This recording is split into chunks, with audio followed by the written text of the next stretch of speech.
Maybe you're thinking you'd like to explore this concept of niching down, but you're really stuck for ideas. You have no idea how to go beyond that, that first layer of that niching triangle I showed you, that guitar lessons level.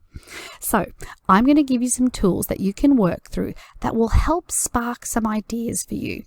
Now, this exercise will also be a head start into defining these frustrations, these questions that this group has that might feed into, some video or blog content or social media content that will help you build that authority as a trusted mentor for this group. Because as I said, you're going to be speaking directly to them. They're really going to click with you. So, where are these ideas coming from? Look, you might be super lucky and your amazing, experience as a teacher might mean that you have tons of ideas to narrow that niching focus to. And that is great, but it's still worth validating these ideas first to make sure that there is evidence of enough demand for this information and commerciality, that people are willing to dip into their pockets to solve these problems and answer these questions. And that is a lesson for another time. But if you're stuck for ideas, then why not try these tools? And the first one is Facebook groups. Now, you're probably part of, your musical, instrumental, different groups to do with your instruments that you teach already. But if not, just go into Facebook and search for your instrument, guitar, flute, piano, and just see what type of groups crop up. Join the ones that you think are relevant to you, and start looking through the threads and the conversations.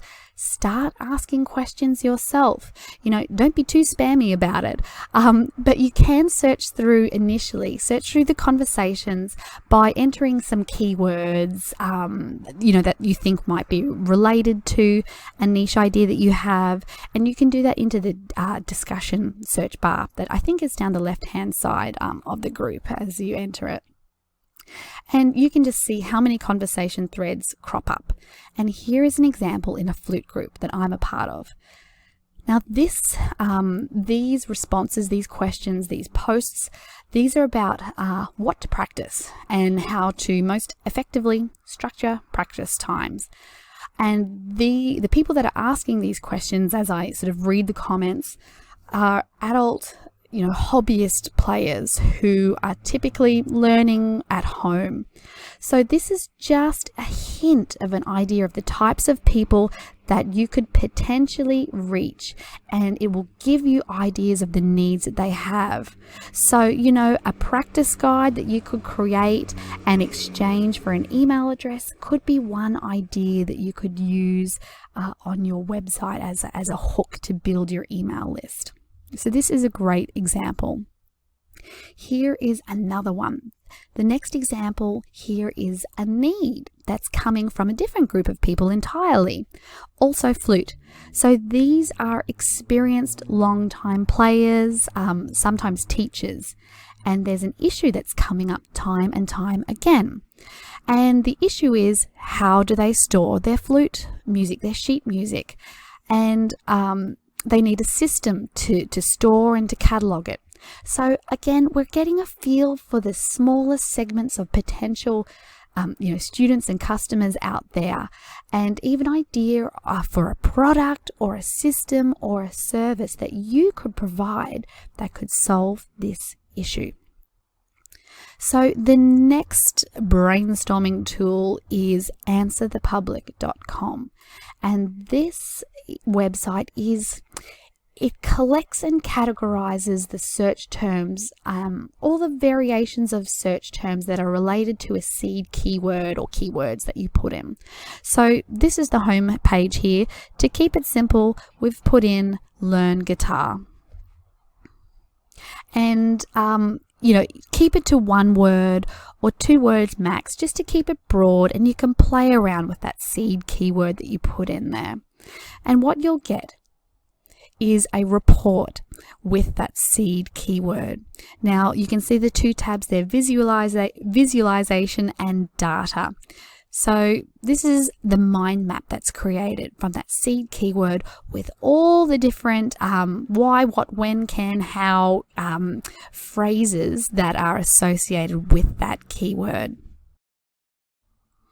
Now, this mind map is not often the easiest way to digest this information, so you can always switch to the data tab that I showed you before, and it will group, categorize all the related keywords related to that seed keyword you entered into groups such as, the can phrases and the how phrases and the what phrases. And particularly the how phrase grouping can be quite useful. And also there is an alphabetical grouping. So you can go through this and just have a look and see what's there. You might have to, as I said, mix it up a little bit with that seed keyword and just try different variations.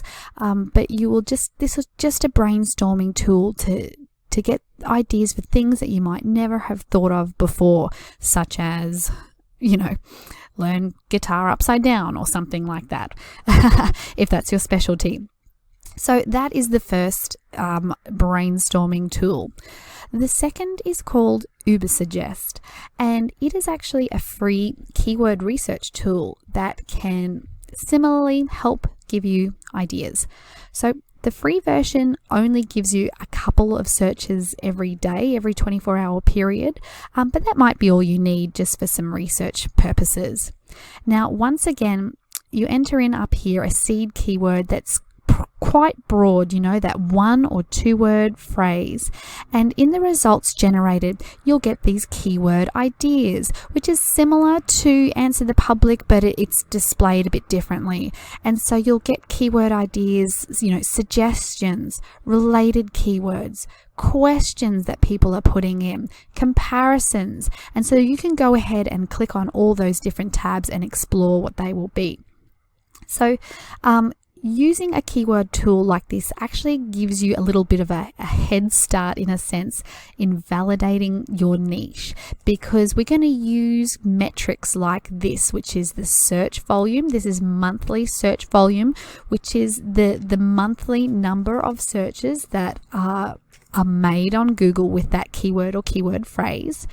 And that ensures that there's enough niche specific keywords with enough demand for information. And additionally, we get a measure of how competitive that niche is with these metrics here, which are cost per click. This is advertising costs for Google. Generally, a more profitable niche or keyword has more competition, and the advertising costs are higher. And these are paid search difficulty and organic search difficulty. So it just gives you a measure for how many other people might be in this pool as well. And over here on the right hand side, this is the Google search engine results page. And so for each keyword that you enter, it will list the websites that rank on that first page of Google, and give us some hints as to whether we can topple any of those pages and put you as an authority site there. But once again, a lesson for another day. So as I've said here, Ubersuggest has a Chrome extension, and I use that. And what it does is it pops up in your Google search results page, and it gives you just a really quick instant measure of the search volume of any term that you Google, and on the right hand side, that a quick snapshot summary of those related keywords and competition. And you can sort of do that in a more unlimited free version than the full analysis that the Ubersuggest application will give you. So that can be a great idea booster as well. So the next one is called lsigraph.com, and it's another tool. It has a limited free option that gives you, if you give them your email address, they let you do 8 searches every 24 hours. But this tool uses latent semantic indexing to retrieve keywords that are related to yours, but don't actually use the same word. So it uses some special technology that can measure a person's intent when they put a keyword into Google. So, just an example is, think of words like tutorial versus lesson versus class versus school.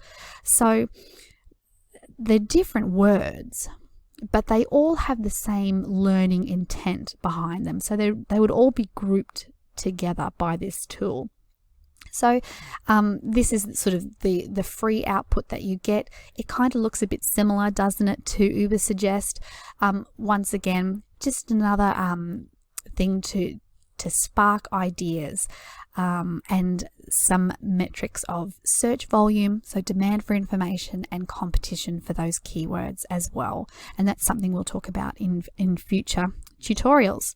So the final brainstorming tool I actually use heaps is Quora.com. It is awesome. It's a site where people post questions about literally anything. And I actually use this site kind of as a backdoor to my own music studio website, where I answer people's questions and link back to my website to like a blog post or a video I've created. And this just helps drive, more targeted web traffic back to me each month. And my answers get a couple of hundred views each month. That's free. And it's people who are, seeking out particular questions or solutions or that I, think I can particularly answer. So this is a great one. So you can do the same. You can post questions and use it for some market research, get to know a potential niche a little bit better. Start answering questions and building your own authority. And, right here, you've got people in this search result here. You can identify by these questions that you've got people who are learning guitar at home. Right down the bottom, I've almost cut it off, but you've got an adult learner who is a little bit older, well past school age. So you can start to get ideas and drill down and find out a little bit more about them.